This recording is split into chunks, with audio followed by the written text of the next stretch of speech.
Saúdo os irmãos com a paz do Senhor. Meu nome é Davi Valério, sou presbítero na Igreja Sede Lapa. Estamos aqui para compartilhar com os irmãos mais uma porção do conhecimento da Palavra de Deus. Estamos hoje dando início aqui à lição de número 11, que traz como título A Visão do Templo e o Milênio. São duas coisas distintas, mas estão na mesma dispensação. Na aula passada nós estudamos aí o Vale de Ossos Secos, a visão de Ezequiel, no capítulo 37. E hoje nós vamos estar estudando Ezequiel capítulo 40, versículo 1, que diz assim: No ano 25 do nosso cativeiro, no princípio do ano, no 10º dia do mês, 14 anos depois que a cidade foi conquistada, naquele mesmo dia veio sobre mim a mão do Senhor e me levou para lá. Então, fazia 14 anos em que o templo de Salomão havia sido destruído. E é nesse momento que Deus chama Ezequiel para escrever, para receber essas revelações, porque o templo de Jerusalém já não existia mais, e muito menos a cidade. Então, eram 14 anos passados, e que Deus vai chamar agora o profeta Ezequiel, entregar revelações a ele. Essa visão, irmãos, não é referente ao primeiro templo. Nós precisamos separar. Tem o primeiro templo, segundo templo, terceiro templo, e o quarto templo é esse da visão de Ezequiel, do capítulo 40. Então, qual foi o primeiro templo? O primeiro templo foi quando ali Nabucodonosor, rei da Babilônia, sitiou Judá e levou para o cativeiro Ananias, Misael, Azarias, levou também o profeta Daniel e muitos judeus, isso aí no ano 608 a.C. No ano 598 a.C., Nabucodonosor novamente sitiou Judá e levou para o cativeiro o rei Joaquim, a mãe do rei, 10.000 judeus e o profeta Ezequiel. Ezequiel ele vai na segunda leva. Então, quando Ezequiel vai para a segunda leva, ele vai profetizar aí junto ao rio Quebar. E temos a terceira leva, que acontece no ano 586, quando o templo é destruído, o templo é saqueado, o templo é queimado por Nabucodonosor. Ele vai sitiar e vai ali deixar só as pessoas pobres, as pessoas sem profissões nenhuma, e muitos vão morrer à espada. Então isso é no ano 586 antes de Cristo. Então esse é o primeiro templo, construído no governo de Salomão. Salomão constrói esse templo. Davi tinha o desejo de construir, mas foi o seu filho que constrói, porque Deus queria assim, porque Davi havia derramado muito sangue. E no governo de Salomão, dos 40 anos de governo, não teve guerra alguma. Então Deus resolveu entregar para Salomão a construção do primeiro templo. Mas esse templo foi destruído.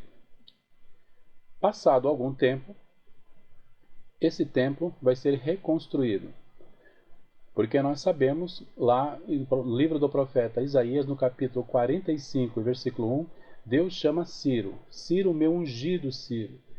Deus vai se utilizar da vida de um homem que ainda faltava mais ou menos 150 anos para ele nascer. Quando Deus chama Ciro pelo nome, faltava aí mais ou menos 150 anos. E Ciro vem, se torna o imperador medo-persa, e o Império Medo-Persa vai dominar o Império Babilônio, onde ali estão cativos ali os judeus, e vai libertar os judeus para a reconstrução do templo. A liderança dessa reconstrução está com Zorobabel, ajudado também por Neemias, ajudado também ali por Esdras. Esse templo ele é construído, e aí também esse segundo templo é chamado de Templo de Herodes. Por que Templo de Herodes? Porque esse templo ele ficava numa província romana. E Herodes, para agradar César, ele fez uma reforma nesse templo e foi hostilizado pelos judeus. Os judeus acusaram de profanar o templo, porque ele fez uma reforma, ele construiu ali em um dos vértices do templo a Torre Antônia. É uma guarnição romana que tinha acesso ao ao átrio interior do templo, e aí ele foi hostilizado pelos judeus, porque houve uma reforma, mudou-se o aspecto do templo. Esse templo ficou muito bonito, esse templo ficou bem estruturado, e foi o próprio Jesus em que entregou uma profecia. O próprio Jesus profetizou a respeito deste templo, que está lá em Marcos, capítulo 13, versículo 1 e 2, que diz assim: E saindo ele do templo, disse-lhe um dos seus discípulos: Mestre, olha que pedras e que edifícios! E respondendo Jesus, disse-lhe: Vês estes grandes edifícios? Não ficará pedra sobre pedra que não esteja derrubada. O discípulo está com Jesus no templo chamado de Herodes, que é o segundo templo. Quando ele está saindo do templo, ele olha para o edifício, ele olha para as pedras. Ele vê que é um templo muito bonito. E aí ele começa a elogiar esse templo para Jesus. E Jesus diz assim que esse templo não ficará pedra sobre pedra que não seja derrubada.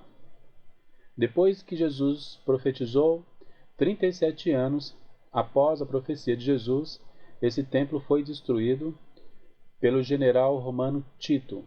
Esse general, ele para combater uma revolução que estava tendo dos judeus, ele acaba entrando em guerra com os judeus e destruindo o templo. E esse templo foi abaixo, esse templo, e ficou hoje só ruínas.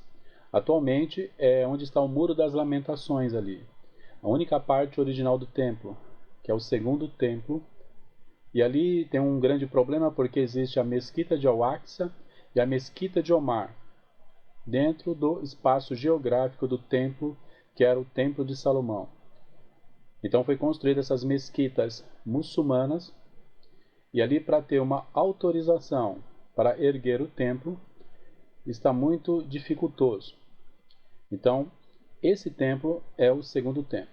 Mas a visão de Ezequiel não se refere também ao terceiro templo. O terceiro templo vai ser o templo onde o anticristo vai firmar um pacto com Israel, porque o período da grande tribulação é de 7 anos. Nos 3 anos e meio, os primeiros, conhecido como também os 3 anos e meio de falsa paz, o anticristo vai firmar um pacto com os judeus e vai reconstruir esse templo. Agora, a Mesquita de Al-Aqsa e a Mesquita de Omar, que estão dentro deste templo, jamais algum outro homem conseguirá fazer com que elas sejam retiradas dali.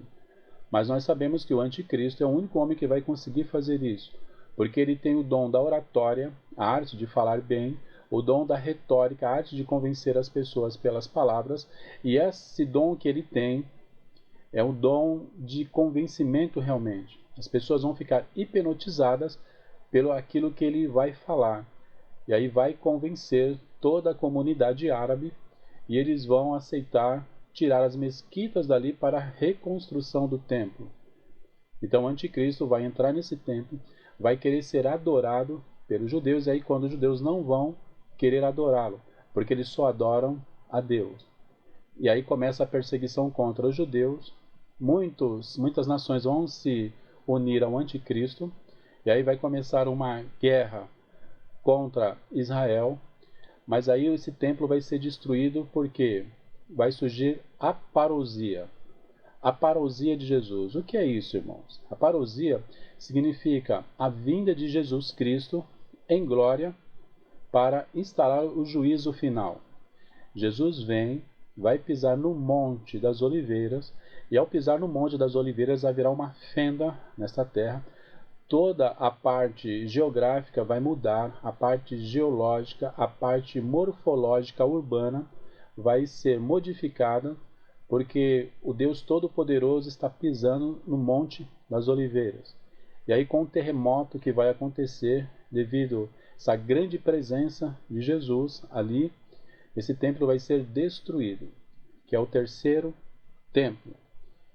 Esse terceiro templo é o templo erguido pelo anticristo, que também vai ser destruído quando Jesus vier na aparousia.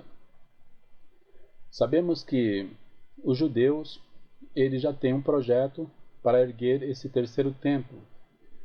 Esse projeto ele já houve em agosto de 2020, houve um acordo entre dois países árabes, Bahrein e os Emirados Árabes, e eles concordaram em que Israel poderia construir um templo em Jerusalém. Então nós vemos aí as profecias se cumprindo, mas vai precisar de um homem como o anticristo para poder negociar e para poder convencer toda a comunidade árabe para a construção deste templo, que é o terceiro templo. Lá em Zacarias, no livro do profeta Zacarias, capítulo 14, versículo 4, diz assim: E naquele dia estarão os seus pés sobre o monte das oliveiras, que está defronte de Jerusalém para o oriente. E o monte das oliveiras será fendido pelo meio, para o oriente e para o ocidente. E haverá um vale muito grande, e metade do monte se apartará para o norte, e a outra metade para o sul. Então, é a parousia. É o que se chama de aparousia, Jesus vindo em toda a glória, em todo o poder, pisando ali no Monte das Oliveiras. E nós precisamos separar duas coisas aí, irmãos. A primeira vinda de Jesus, ele vem nos ares, ele não vai pisar na terra. Ele vem nos ares em glória. Quem vai ver e ouvir Jesus? Somente os crentes, os salvos, os que estão com a vida no altar, os que estão preparados para o arrebatamento. Eles encontrarão Jesus nos ares. Jesus não vai pisar na terra. Na segunda vinda de Jesus, que é a parousia, Jesus vem e vai pisar no Monte das Oliveiras, onde vai haver esse grande terremoto e a destruição do terceiro templo. Mas aí todos verão, porque nós vivemos uma época de muita tecnologia, programas via satélites, mídias digitais, internet, etc. Então, todos verão, todas as nações verão esse acontecimento, porque vai ser um acontecimento natural e um acontecimento também sobrenatural. Então aí nós temos aí o terceiro templo sendo destruído. Recapitulando, irmãos, o primeiro templo é o templo que o anticristo, o primeiro templo é o templo onde Salomão constrói o templo, e aí ele vai ser destruído por Nabucodonosor no ano 586 a.C. Segundo templo, ele vai ser erguido, foi erguido lá por Zorobabel, Neemias e Esdras, e ele foi destruído pelo imperador romano Tito no ano 70 depois de Cristo. O terceiro templo, ele foi erguido pelo anticristo para ser adorado dentro desse templo. Ele vai profanar esse templo e aí ele vai ser destruído com a parousia. Jesus vem em glória, em poder e glória, vai pisar no Monte das Oliveiras e o grande terremoto vai destruir esse templo. E aí nós vamos entrar agora no quarto templo. Esse quarto templo é o templo da nossa lição. É o templo que se abordou a nossa lição, está se abordando no momento. E aí vem uma pergunta, irmãos. Qual o propósito da visão do templo? Qual o propósito dessa visão? É para que Ezequiel escrevesse, Deus queria que Ezequiel escrevesse essa visão para que os israelitas não perdessem a esperança, que eles não perdessem a fé do templo. Porque o templo foi destruído, o primeiro templo, mas Deus iria dar um outro templo a eles. Eles estavam muito tristes e Deus queria que eles se alegrassem.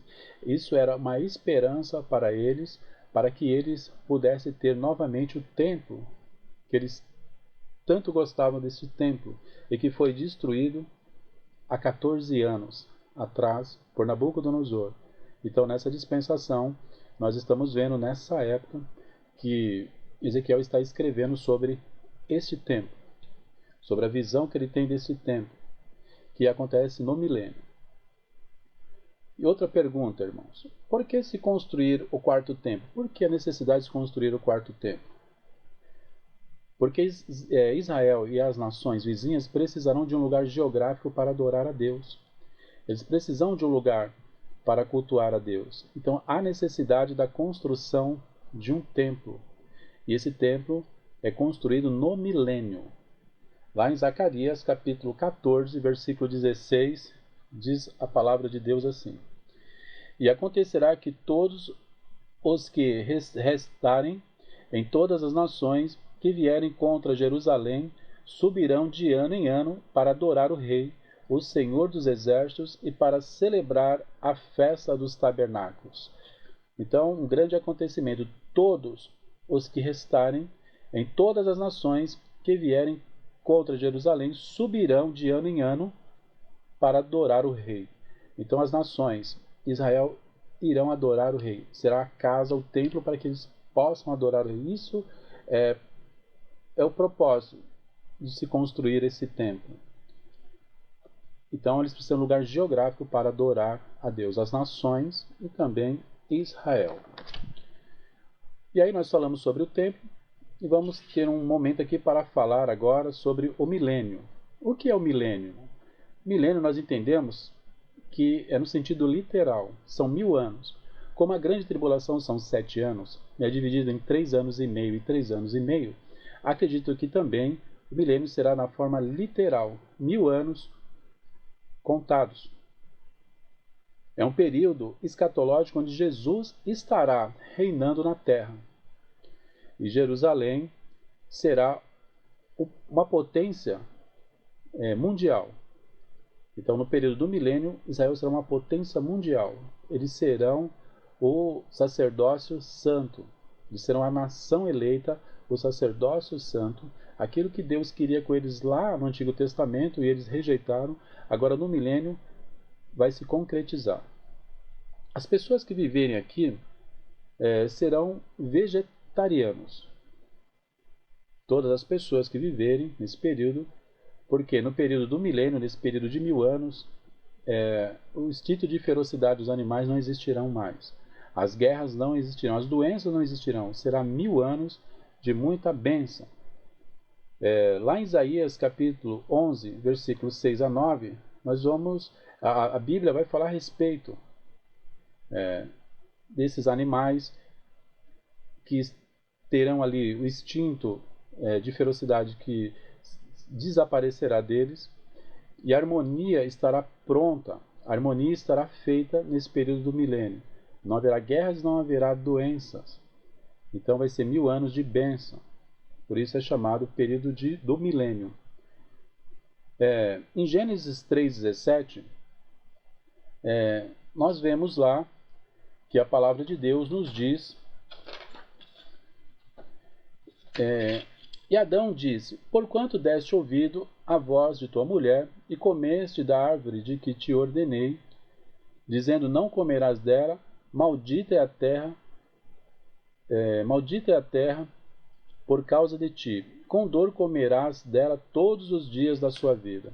A terra foi amaldiçoada, irmãos, por causa do pecado, e agora no período do milênio ela vai ser abençoada. Então, a terra, ela geme por uma restauração. E aí no período do milênio, a terra vai ser abençoada. Então as crianças vão colocar a mão nas serpentes e não vai acontecer nada. O leão comerá palha, como o boi. Então, o instinto de ferocidade dos animais não haverá mais. Vai ser 1000 anos de paz. Então, isso é o milênio implantado no governo de Jesus. Quando ocorreu a implantação do milênio? Quando ocorrerá a implantação do milênio? A pergunta melhorada. Após a batalha do Armagedon. Então, após a batalha do Armagedon, o que vai acontecer? Vai surgir aí o período do milênio. Sabemos que existe uma batalha onde Israel será perseguida pelo anticristo e pelas suas nações que ajudarão o anticristo a perseguir Israel, mas no momento que eles vão achar que serão destruídos, Jesus vem e vai pelejar a favor de Israel e Jesus vai ganhar a guerra. Isso está em Apocalipse, capítulo 19, versículo de 1 a 21, quando Jesus vem com os exércitos dos céus e com a espada de 2 fios na boca vai ferir todo o exército inimigo que faz parte ali do anticristo. O anticristo é lançado no inferno, juntamente com o falso profeta, e aí vai ser instalado o milênio. Satanás e os seus demônios estarão presos, só que no final do milênio eles serão soltos, para também tentar essa geração do milênio. Mas aí quando eles são lançados, o anticristo, o falso profeta, é instalado o milênio, um período de 1000 anos de paz. E aí nós vamos ver também que vai se cumprir os judeus como uma nação. Judeus serão uma nação, uma potência na terra. Faz nos lembrar da estátua lá de Nabucodonosor, do sonho de Nabucodonosor de Daniel capítulo 2. Porque nessa estátua nós vemos ali que aquela pedra que atingiu a parte mais frágil da estátua, que são os pés, barro e ferro, representa ali essa potência, que é Israel, no período do milênio, porque ela vai encher toda a terra. Diz que a pedra enche toda a terra. Então, ela enchendo, ela se tornou grande, e no milênio todos os judeus serão sacerdotes. Eles vão tomar, assim, vão encher todo o espaço do milênio através das bênçãos que Deus vai derramar sobre eles. Então, Daniel capítulo 2, versículo 34 a 35. Nós vemos aí a pedra que atinge os pés da estátua.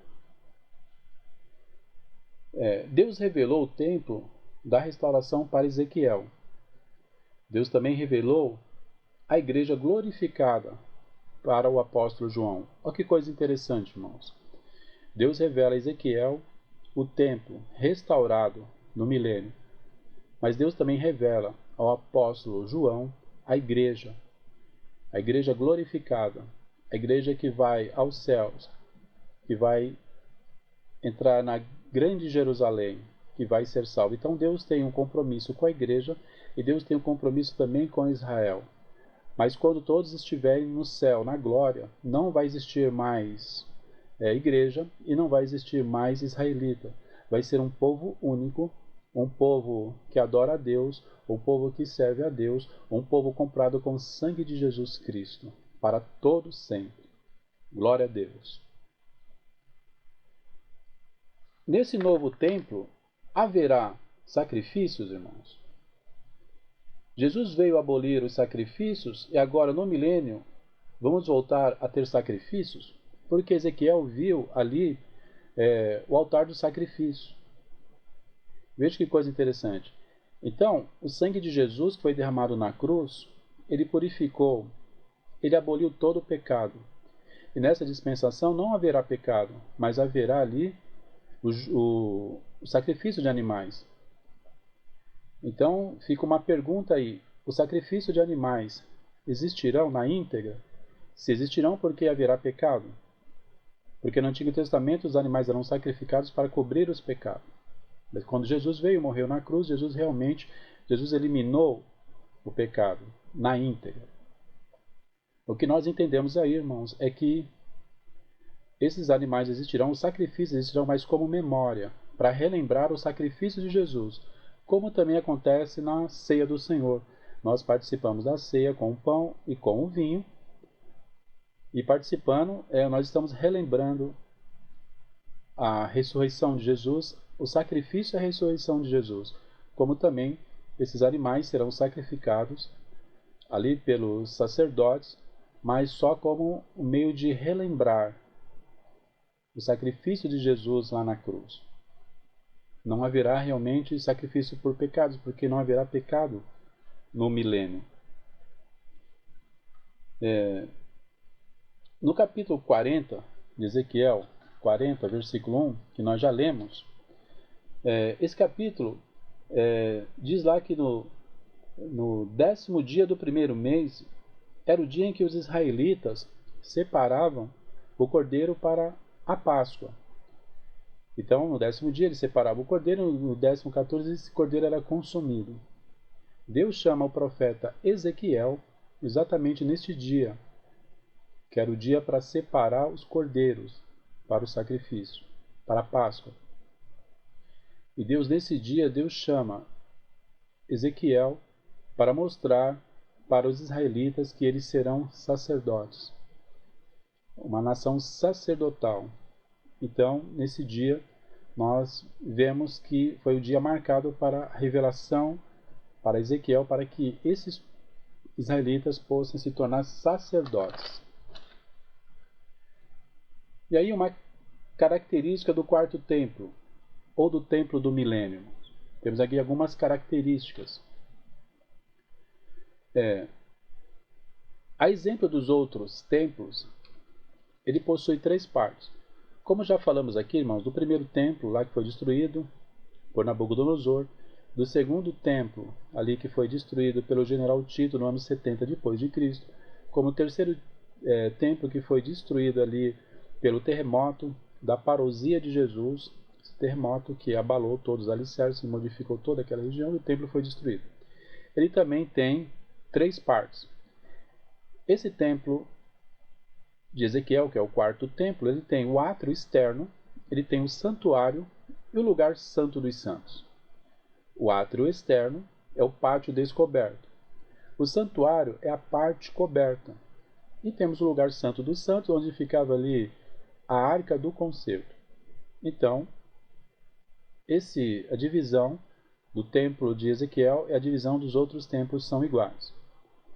Só que no santuário não tem as peças que tem nos outros templos.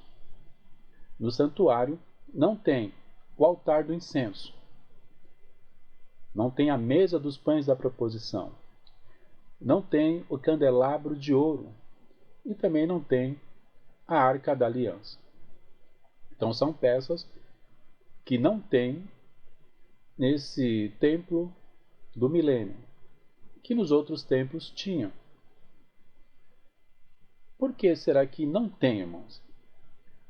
Porque nós estamos falando de um templo onde a glória de Deus entrou no templo. Ezequiel viu a glória de Deus saindo do templo, lá do primeiro templo, como agora ele está vendo a glória de Deus enchendo este templo. A glória de Deus, ele enche o templo.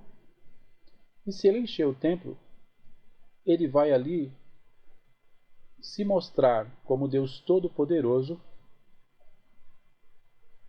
e vai preencher todos os espaços que tem ali. Não vai precisar de peças alguma. Por exemplo, o altar do incenso significa oração. Os judeus que entram nesse templo, e que estão nesse templo, eles não precisam mais orar em qualquer lugar, não, irmãos. Eles têm agora oração, é direta com Jesus. Todo momento eles estão orando. Todo momento eles estão em comunhão. A comunhão não vai ser esporádica, não. A comunhão vai ser todo momento. A oração é todo momento. Então não vai precisar do altar de incenso. Não vai precisar da mesa dos pães da proposição também. Porque Jesus, ele é o alimento. Ele é o pão da vida. Então eles vão estar alimentados por Jesus continuamente. Não vai precisar mais do candelabro. O candelabro de ouro, ele iluminava o lugar santo. Agora não precisa mais, porque é Cristo que vai clarear, vai iluminar eles. Então eles vão ter o brilho de Cristo constantemente. E também não vai ter mais ali a presença da Arca da Aliança, porque o Espírito Santo está derramado sobre eles também.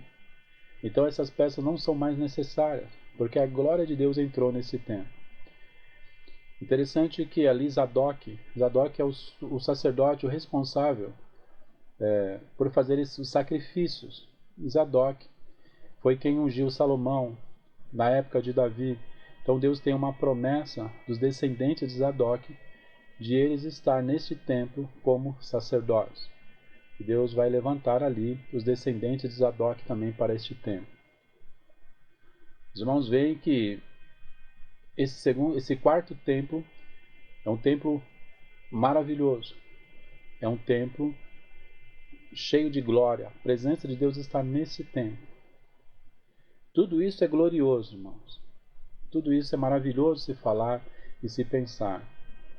Mas mais glorioso, mais maravilhoso é ser arrebatado antes desse acontecimento. Porque a igreja será arrebatada antes desses acontecimentos do milênio. É uma bênção falar sobre esse tempo. É uma bênção falar sobre os sacerdotes que ali vão estar. É uma bênção falar sobre a estrutura desse tempo. Mas é mais maravilhoso, é mais glorioso falarmos do arrebatamento da igreja.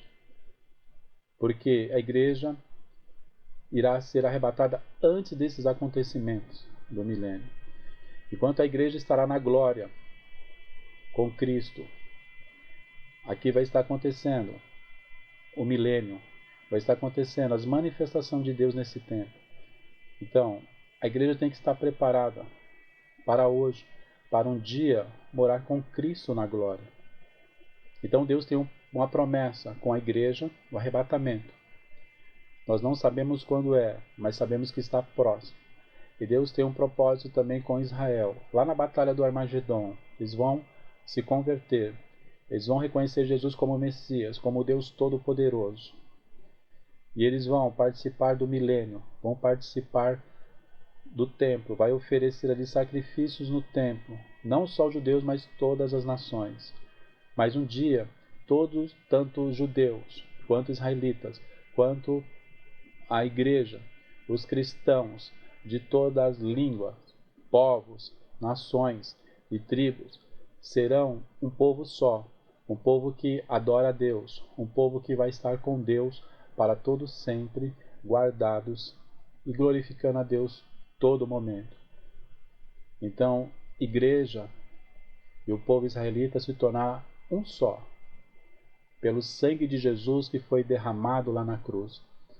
Então, irmãos, nós temos que nos ater, nos preparar, nós temos que ficar mais atento com o arrebatamento da igreja, porque o templo que vai acontecer nesse tempo do milênio é um templo, é uma promessa que Deus tem com o judeu, uma dispensação que Deus tem com os judeus, é um trato que Deus tem com os judeus, mas a igreja sobe antes.